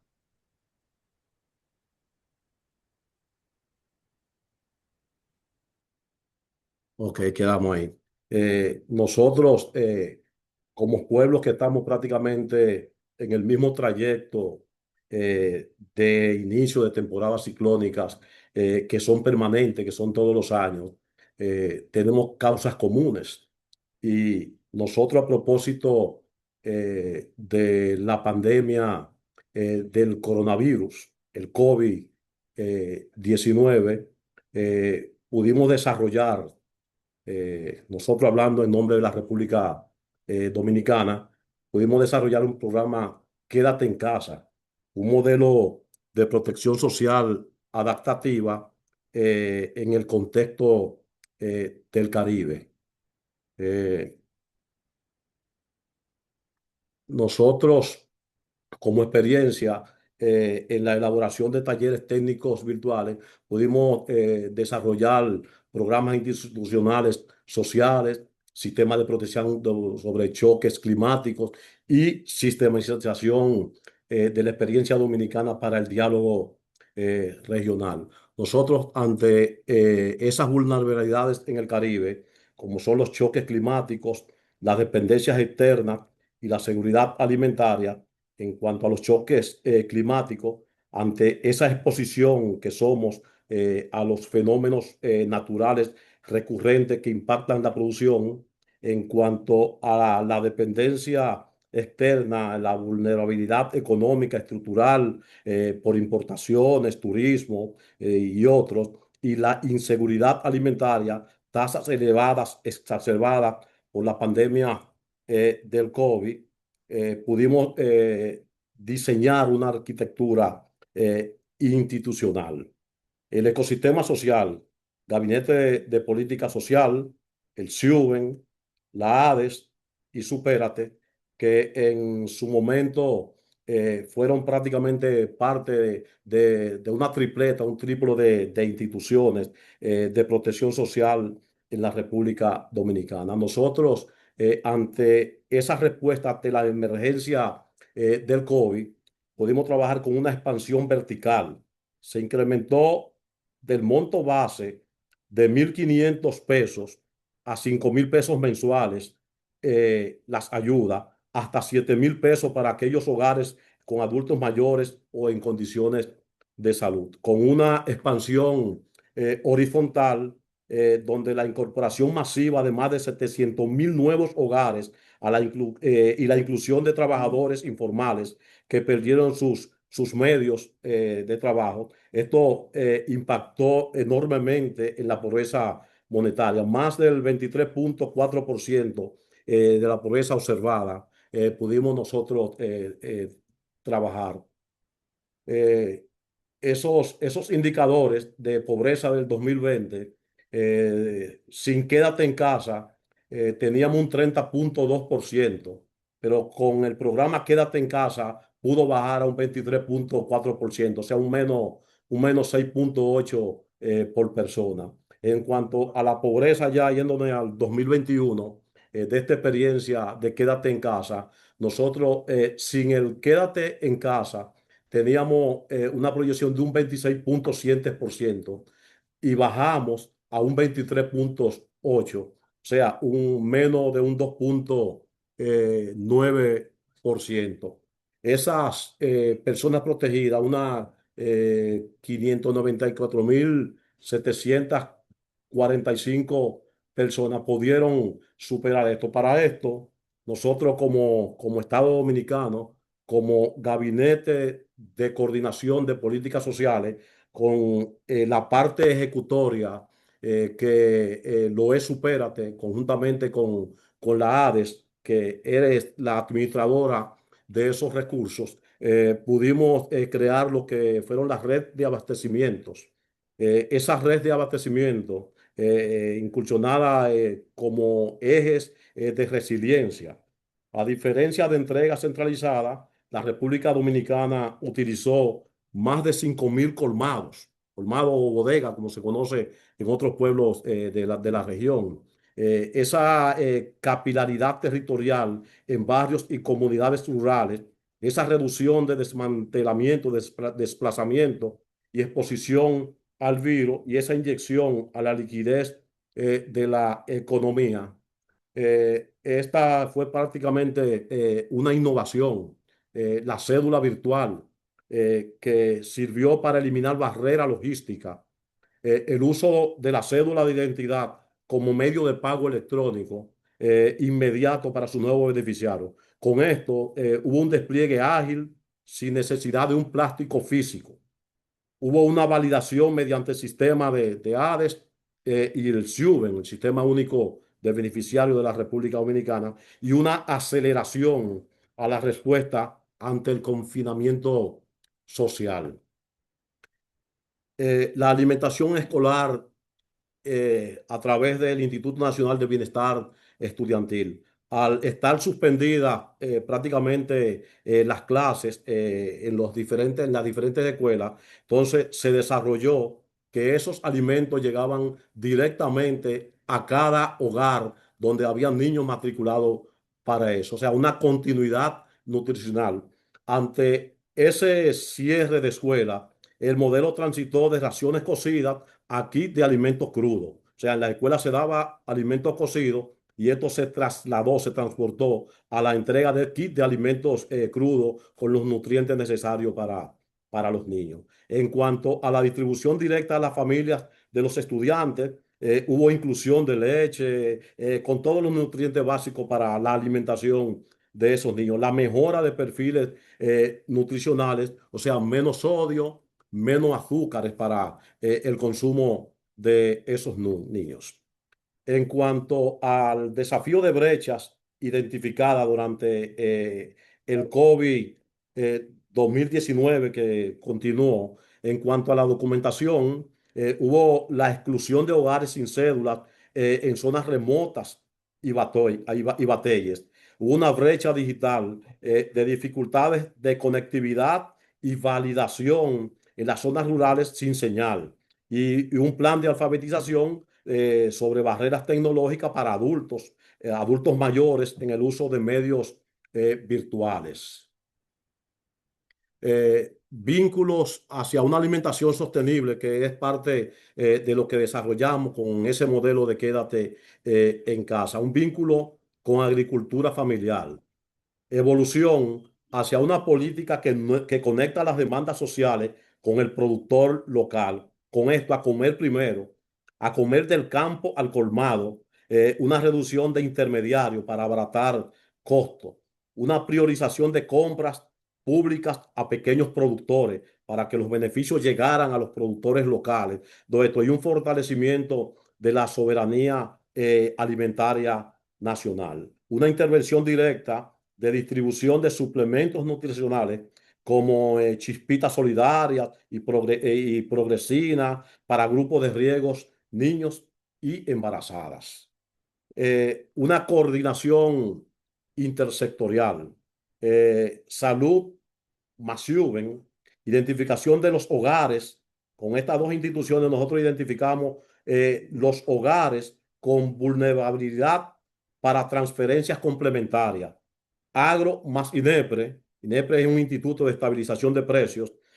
Nos ponía en contacto con los mercados de productores móviles para llevar alimentos frescos a más bajo costo a las comunidades menos pudientes, más vulnerables. Educación, más nutrición, uso de las escuelas como centro logístico vitales para la seguridad comunitaria. Seguridad y evolución.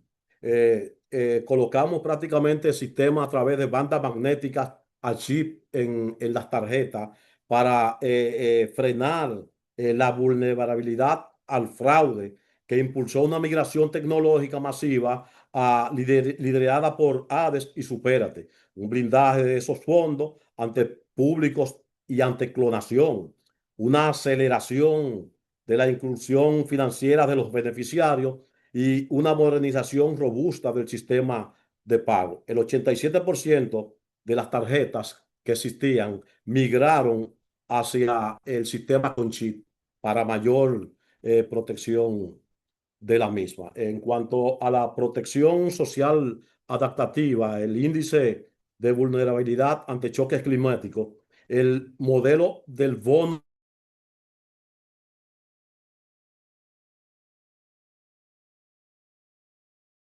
utilizando la FIBE, fichas básicas de emergencia. Se focalizaron precisas y rápidas post-evento, experiencias validadas durante el huracán Fiona y modelos replicables para la región del Caribe. Géneros y cuidados y autonomía. La pandemia, al igual que en los demás países, no fue neutral al género. Las mujeres soportaron las cargas, cuidados y pérdidas de sus empleos. Por eso, la priorización de mujeres como titulares a esas transferencias. Articulación con el Ministerio de la Mujer a través de una línea telefónica de atención asterisco 212 y una protección ante el incremento de violencia familiar. La autonomía económica de las mujeres rurales en condiciones sine qua non para la seguridad alimentaria sostenible. Eh, en cuanto a la evolución del modelo pre versus post, nosotros tenemos como componentes en cuanto a los montos, comer primero, un monto de 1.500 pesos. Quédate en casa de emergencia de 5.000 a 7.000 pesos y un supérate actual de 1.600 pesos más diversos bonos que se expanden. Esto tuvo una cobertura en comer el primero de unos 800.000 hogares dominicanos que recibieron ese beneficio. En Quédate en casa tuvimos una cobertura de 1.5 millones de personas y a través de esa cobertura y los beneficios supérate para un menos punto 35 millones de personas. En cuanto a tecnología, ese evento en Comer es Primero se procedió a la colocación de las bandas magnéticas. Ya con el Quédate en Casa Emergencia, utilizamos la tarjeta más la cédula virtual.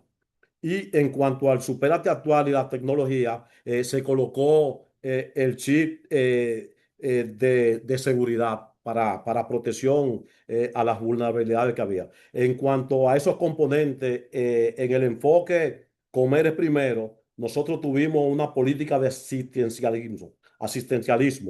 Y en cuanto al Quédate en Casa, emergencia, una sustitución de ingresos, ese fue el enfoque que se tuvo con ese de emergencia. Y en cuanto al enfoque de Superate actual, una inclusión productiva. Respuestas estratégicas y desafíos. Doble insularidad, logísticas fragmentadas y dependencia crítica de importaciones alimentarias que volatilizan los precios. Una sostenibilidad alimentaria donde fomentar sistemas locales, vincular compras con la agricultura familiar y la producción local. Las respuestas estratégicas en coordinación, la experiencia dominicana valida la eficacia del gabinete con mandato supraministerial. Salud, un monitoreo nutricional, peso, talla de los niños. En cuanto a la agricultura, pequeños productores en la red de abastecimiento social. Y en cuanto al ambiente, para la focalización preventiva, estas joyas son exportables, digitalización de pagos vía cédulas y mesas de coordinación de procesión social adaptativa. Conclusiones y recomendaciones. Para las sextas rendes, nosotros recomendamos institucionalizar fondos de emergencia fiscales con reglas de activación de activaciones automáticas, blindar nutrición, priorizar las transferencias vinculadas a canastas nutritivas y fortalecer cadenas locales. La protección social no es asistencia. Protección social es una inversión en la estabilidad y la resiliencia nacional. Conclusiones y recomendaciones. La institucionalización de capacidades de respuesta basada en marcos normativos preestablecidos, el bono de emergencia. La soberanía alimentaria de vinculación estructural entre programas sociales y agricultura familiar local. Inclusión digital. Bueno, la digitalización debe ser inclusiva, segura y acompañada de la alfabetización. El sistema de cuidado, desarrollar la necesidad de reconocer el valor económico del trabajo reproductivo para la resiliencia. La República Dominicana demuestra que es posible innovar y fortalecer el tejido social incluso en las adversidades. Si hay cualquier pregunta, estamos en la disposición. Y es un alto honor haber compartido con tantos organismos internacionales y tantos países que tenemos un común denominador: combatir la pobreza y erradicar el hambre. Muchas gracias. Muchas gracias, director Trinidad. Creo que su presentación muestra muy claramente cómo una protección social que es adaptativa, que se apoya en sistemas sólidos de información, de pagos, en la coordinación intersectorial puede responder muy eficazmente a choques que pueden ser de gran magnitud y mitigar los impactos que ello puede tener sobre la pobreza y sobre la seguridad alimentaria. Me pareció especialmente relevante el énfasis que ustedes mencionan a este término de la capilaridad territorial entre barrios y comunidades rurales, me gustó mucho, y un poco esto que nos comparten de la innovación tecnológica y el ejemplo de la priorización de las mujeres como titulares de las transferencias. Creo que es un reconocimiento muy decisivo al rol de los cuidados y de la autonomía económica como elementos claves de la resiliencia y para la seguridad alimentaria, para que pueda ser sostenible. Así que muchísimas gracias por compartirnos su experiencia. Ahora sí, nos gustaría habilitar un espacio de diálogo e intercambio con las y los panelistas, para lo cual hemos ido recogiendo algunas de las preguntas que han ido compartiendo a través del chat. Y vamos a recoger alguna en función del tiempo que aún nos queda. Tenemos una primera pregunta dirigida especialmente al equipo de Colombia. No sé si tenemos aún a la directora Galia Álvarez y al señor Trujillo, si estuvieran por ahí. Allí están. Bueno, les comparto por aquí en la audiencia, preguntan que quisieran entender un poco con mayor profundidad cómo los modelos de los programas que nos han reseñado hoy incorporan la participación comunitaria y la gobernabilidad territorial para su sostenibilidad. Ahí, Bueno, gracias. generalmente los programas tienen sus particularidades, pero digamos que por política del orden nacional y obviamente de la institución, se requiere que en cada comunidad que llegamos se forme o se constituya un grupo de ciudadanos que hagan como la parte de verificación de que el programa se está llevando a cabo de acuerdo a lo establecido. En esas los llamamos mesas de participación ciudadana.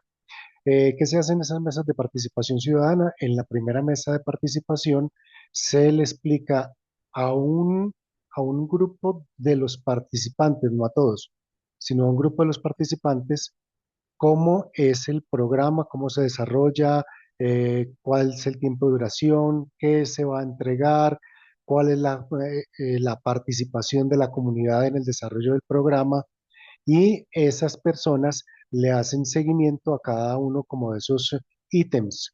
Obviamente el programa antes de su inicio como tal fue socializado a toda la comunidad en general. Nosotros tenemos unas lineamientos que se llaman de socialización y concertación con las comunidades y en esos lineamientos se establece que antes de ingresar al territorio tenemos que decir qué es lo que vamos a llegar a hacer en el territorio. Una vez lograda esa socialización, conformamos los diferentes grupos de trabajo de las comunidades y de cada comunidad sale uno o dos participantes que conforman ese comité de participación. Esa es una parte de la estrategia. Y hay otra parte de la estrategia que va muy dirigida a la gobernanza. En esa parte de la gobernanza, nosotros tenemos entonces generalmente una participación de la entidad desde el orden nacional.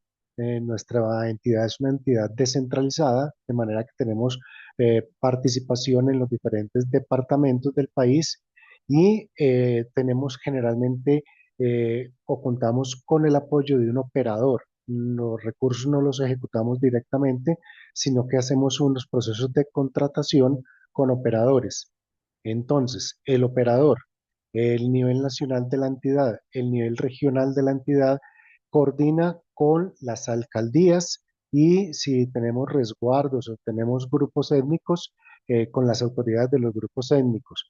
Pero además de eso, de la alcaldía generalmente participa, pues sabemos que los alcaldes son personas bastante ocupadas, tienen que estar trabajando por su comunidad, entonces generalmente el alcalde delega en las diferentes secretarías o oficinas que tiene vinculadas a su alcaldía y también solicitamos que haya una representación de lo que nosotros llamamos la personería. La personería es la entidad del orden municipal que garantiza los derechos humanos de las personas. Entonces, con esa vinculación de esos diferentes actores, conformamos como una especie de comité de gobernanza, a partir de los cuales nosotros siempre le estamos informando a ese comité cómo va la ejecución del proyecto en territorio. De esta forma nosotros tratamos de evitar que se presenten situaciones adversas a la ejecución del proyecto.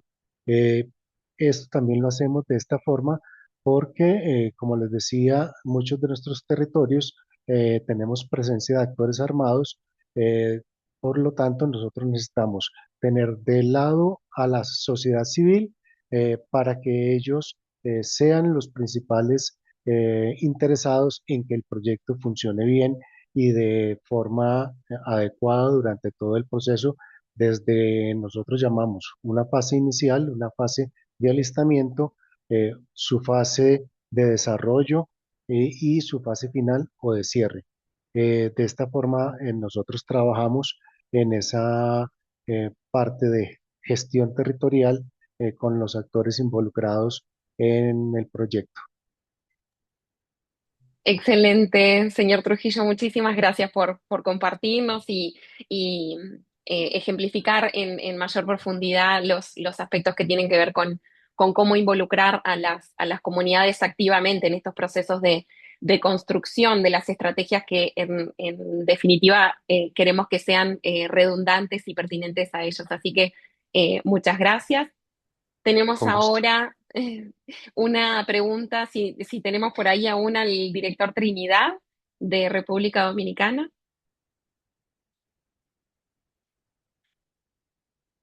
Si aún está por allí.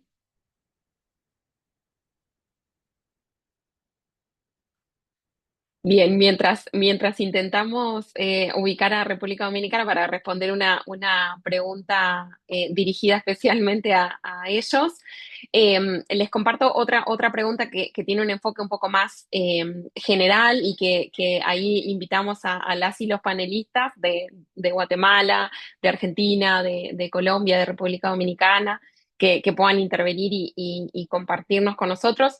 Preguntan cuáles sienten que han sido los desafíos más importantes. Bienvenido, director Trinidad. En un momento ya le doy paso, pero un poco les compartí una pregunta un poco más general que ahí en la audiencia nos pregunta cuáles sienten que han sido los desafíos más importantes en materia de seguridad alimentaria en la región y qué experiencias creen que han sido más útiles para solucionarlos y si creen que hay algunos cambios o transformaciones necesarias que aún no se han emprendido en la región y que deberíamos encaminar hacia allí. Eh, el micrófono está abierto para todas las y los Sí, panelistas. correcto. Nosotros entendemos, es una opinión muy nuestra, que algunas de las debilidades que se han notado en la asistencia alimentaria radica más en fenómenos que tienen que ver con los cambios climáticos, con la producción agrícola de manera masiva para abaratar los precios y, ¿por qué no?, la implementación de colocación de productos alimenticios que bajen, tal vez no de manera gratis totalmente, pero en modo de precios asequibles para las comunidades vulnerables de América Latina, de todos los países y de la República Dominicana.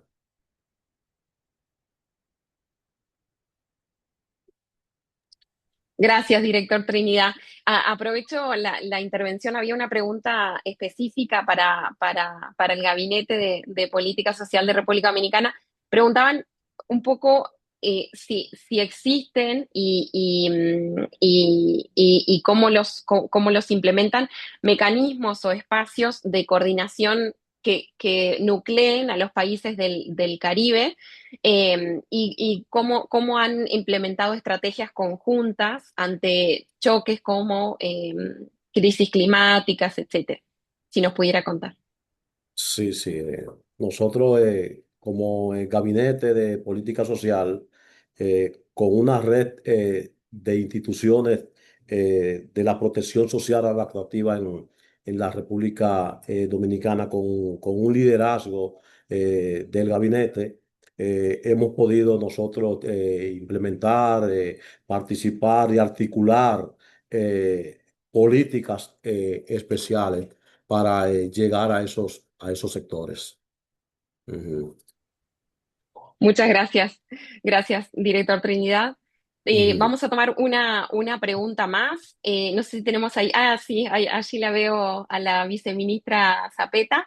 Tenemos una pregunta que hace referencia a aquellos desafíos y aquellas estrategias que les hayan resultado útiles, especialmente en la intervención que tiene que ver en materia de seguridad alimentaria y protección social en territorios rurales e indígenas con la particular dificultad que comprende que muchas veces tienen diferentes lenguajes, bueno, que nos puedan compartir cómo han enfrentado, a cuáles desafíos se han enfrentado y cuáles estrategias les han resultado de mayor utilidad.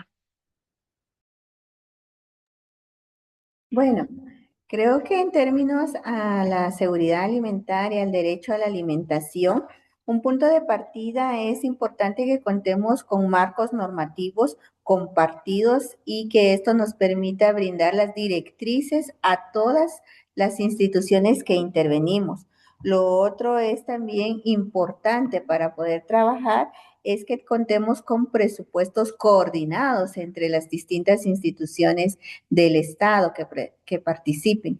Y fundamental e importante es la gobernanza local y territorial para poder realizar trabajos coordinados en cada uno de los territorios, reconocer la diversidad de cada uno de los pueblos, de las distintas autoridades que existen en los territorios, permite generar procesos de gobernanza coordinados y llegar de manera ordenada en el acompañamiento de las acciones que se desarrollen.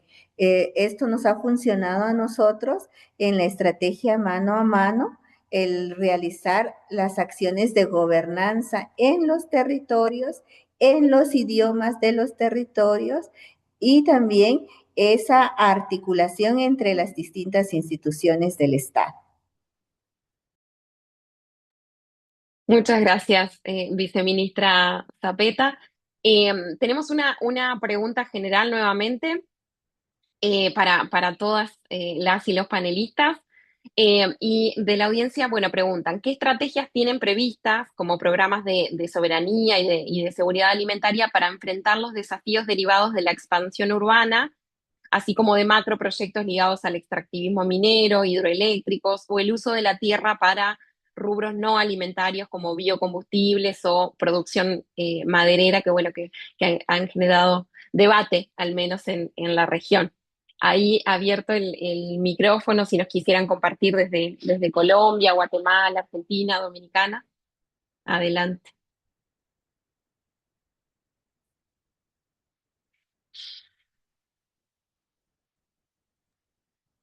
Bueno, lancémonos al agua. Gracias.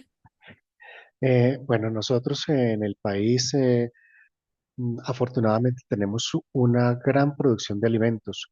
Eh, Obviamente tenemos que traer de otras en zonas algunos tipos de alimentos como arroz, soya, lenteja, pero en términos generales la producción de los diferentes alimentos que hay en el territorio son suficientes para abastecer a toda la población, a los casi 50 millones de colombianos que vivimos en nuestro territorio.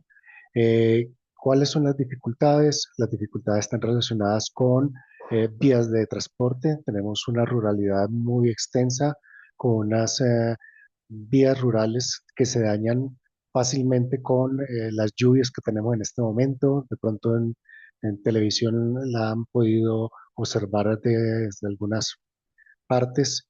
Tenemos dificultades con el conflicto que se presenta en algunos territorios. A veces existen paros armados o algunas protestas de la comunidad, pues que lo hacen en términos de tratar de que se le garanticen ciertos derechos o se les otorguen ciertos beneficios, pero obviamente esas interrupciones en las vías hace que haya pérdida de alimentos y en términos generales también la pobreza, porque si bien tenemos la producción y la cantidad de alimentos suficientes, el acceso es el que se dificulta.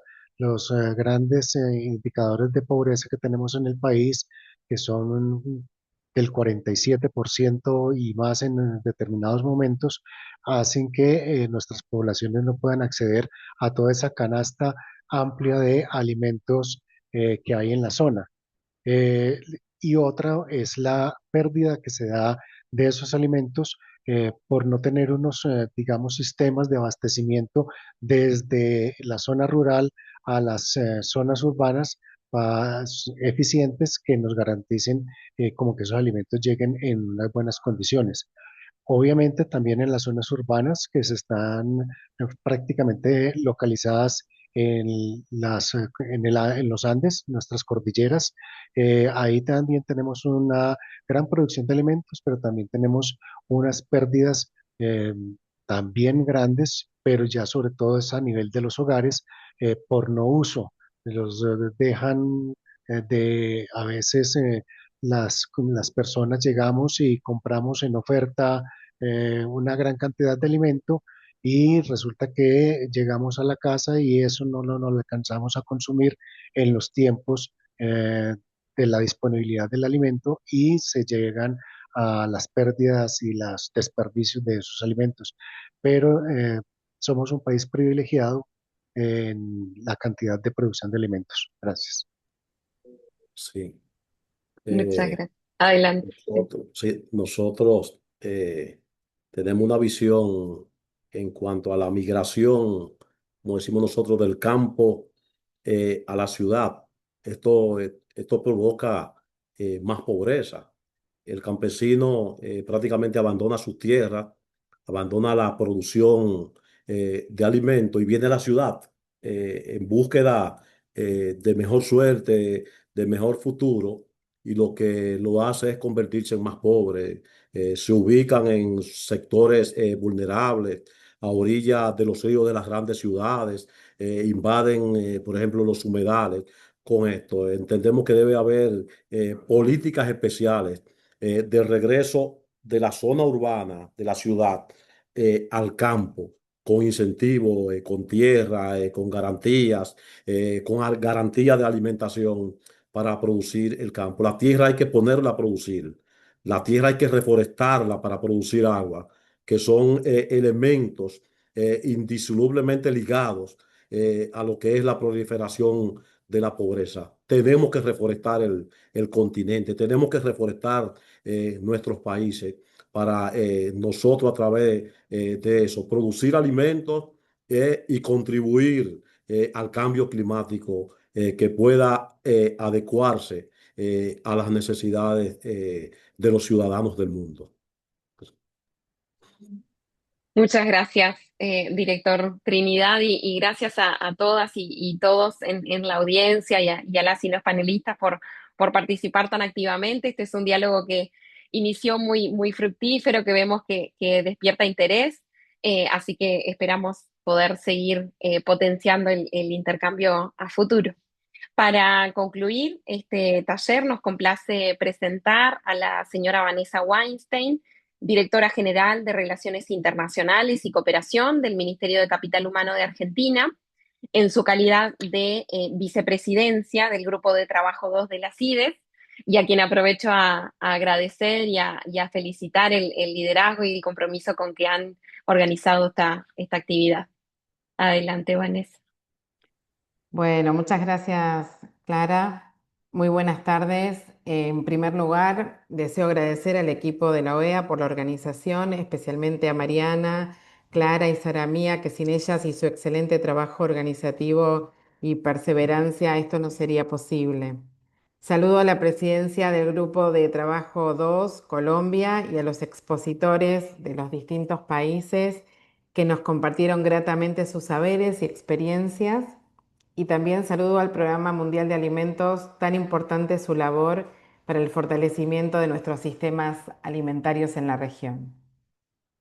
Siempre pienso que estos espacios de diálogo técnico no son solo instancias de encuentro, sino que funcionan como motores fundamentales para fortalecer la arquitectura regional y para construir respuestas más robustas y sostenidas frente a los complejos desafíos sociales que enfrentan nuestros países. A lo largo de esta jornada hemos tenido la oportunidad de reflexionar sobre realidades territoriales diversas, pero con desafíos comunes. Ecosistemas como la Amazonía, el Caribe y el Gran Chaco americano no solo representan hitos geográficos, sino también entramados sociales, productivos y culturales con lógicas propias. Esta diversidad nos recuerda que la política pública no puede ser diseñada desde la abstracción. Por el contrario, su efectividad depende de nuestra capacidad para comprender las especificidades locales y las brechas históricas que atraviesan cada comunidad. En este sentido, las experiencias compartidas hoy confirman una premisa fundamental.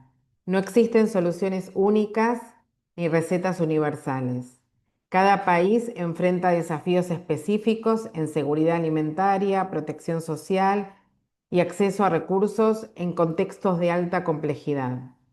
Por ello, la identificación de buenas prácticas y el análisis de sus mecanismos de implementación se vuelven herramientas de gestión críticas. Este ejercicio de contraste nos permite entender no solo qué sí funciona, sino bajo qué condiciones y mediante qué formas de coordinación se logran los mejores resultados. Lo comentado hoy en las valiosas presentaciones nos convoca a pensar nuevas estrategias y alianzas para mejorar la articulación entre los distintos niveles de gobierno y a la vez maximizar el uso de los recursos disponibles que sabemos que son escasos siempre. Y en este sentido entendemos a la cooperación internacional no como un ejercicio teórico, sino como una herramienta práctica para fortalecer nuestras capacidades estatales, tal como este taller ha puesto de relieve la importancia de la gobernanza colaborativa, basada en el trabajo conjunto entre los estados, la sociedad civil y los organismos internacionales. Es el único camino viable para avanzar hacia las políticas públicas más consistentes, ordenadas y eficientes, para que nuestros enormes esfuerzos no se diluyan, sino que lleguen efectivamente a las personas, que es lo que buscamos. En la voz de la vicepresidencia de este grupo de trabajo, espero y deseo que este encuentro nos trascienda el intercambio técnico para consolidarse como un espacio relevante de retroalimentación para nuestras políticas públicas. No nos quedemos solo con meras reflexiones, sino con una hoja de ruta estratégica y con el firme compromiso de fortalecer nuestras alianzas para que la acción coordinada se transforme en una realidad tangible en cada territorio, potenciando el desarrollo integral de nuestras comunidades. Para finalizar, desde la Argentina continuaremos manteniendo una participación activa y propositiva en los ámbitos de las CIDES y seguiremos aportando nuestras experiencias y aprendiendo de nuestros pares en la región para enfrentar los desafíos que se vienen en estos temas en nuestras agendas prioritarias. Finalmente, nos llevamos de esta jornada diversas miradas que sin duda fortalecerán el trabajo que cada uno de nuestros países desarrolla en materia de protección social y seguridad alimentaria, convencidos que este es el camino del aprendizaje colectivo, el que nos permitirá elevar la calidad de nuestras gestiones y responder con mayor precisión y eficacia a las necesidades de nuestras poblaciones.